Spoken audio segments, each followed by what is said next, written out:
Hey guys, Berman here, and I'm going to show you how to do a hardcore effect. I got a lot of questions asking on how I did the lighting.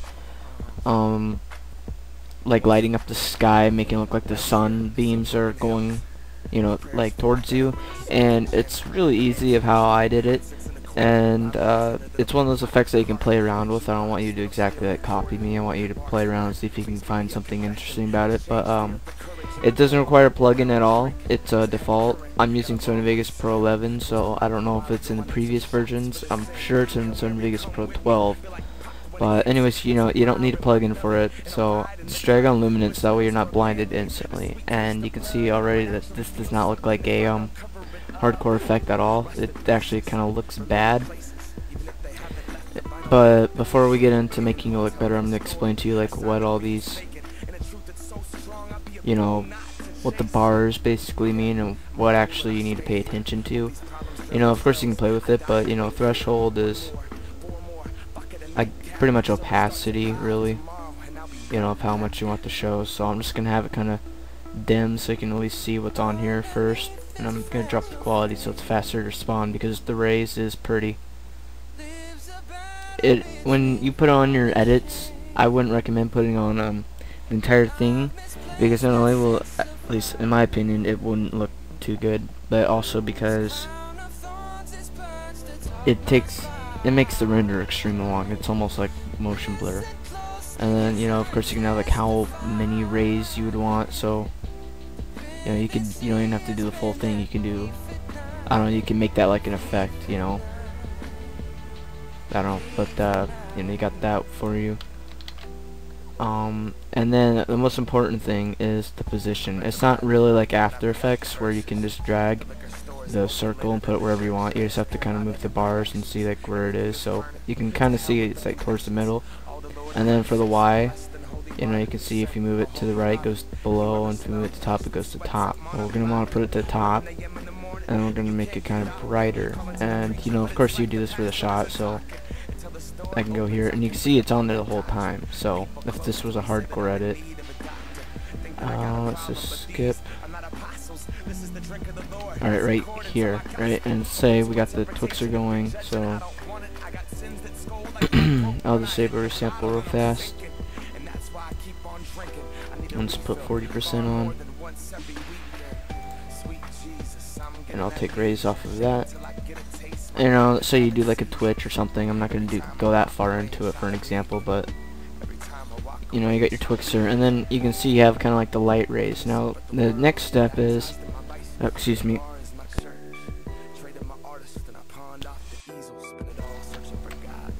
the next step to be for the light rays is it's blue, and for hardcore edits you wouldn't want that. So next, what you'd want to do is you can go and you can change the hue, and you can kind of see it's already kind of colored, so you can get an idea like where the yellow red would be. So I'm gonna bump the quality up so it's easier to see the rays for you guys. Let's go with the full,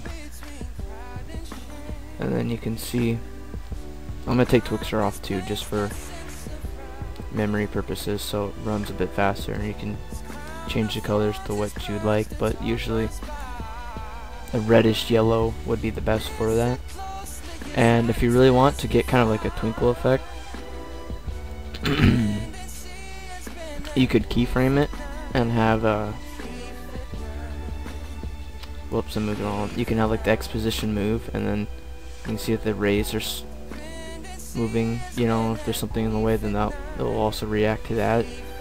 But that's pretty much it. You can also mask, like what specific areas you would like, but I'm not going to get into that. You guys can do that. It's pretty easy. You just circle with the pen tool where you'd want. That's pretty much it. You got to really play around with it to make it look good. Because I wouldn't go as far as that. That's way too much in my opinion. Something like that, and then have a color correction and use for Magic Bullet looks. I'll just show you right now.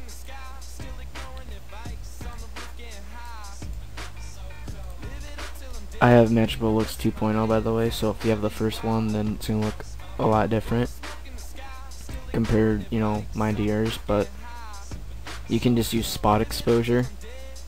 That's one thing that's really helpful with this, and then kind of put it up towards where all your light rays are.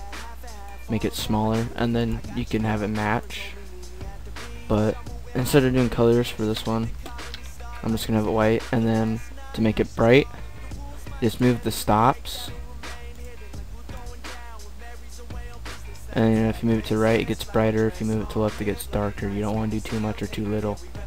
You know, about like right there, just one would be good enough, and then you can see the huge difference. I mean, obviously you wouldn't want that tight of a circle. You'd want to edit it to where it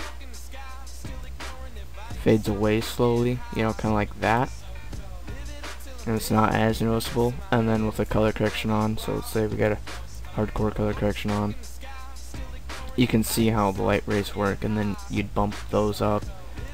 But I'm getting way too deep into it. You guys get the picture.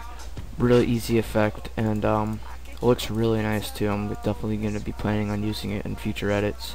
So if you guys could leave a like, that'd be great. 20 likes is always my goal, because you know, sometimes you guys are right on the ball and we can hit 40 in one day, which I love you guys for. But you know, the slow days when not everyone's on, and 20 is the goal. But anyways, thank you guys for watching, and be sure to comment in this below, you know, if there's any other tutorials you'd like to see.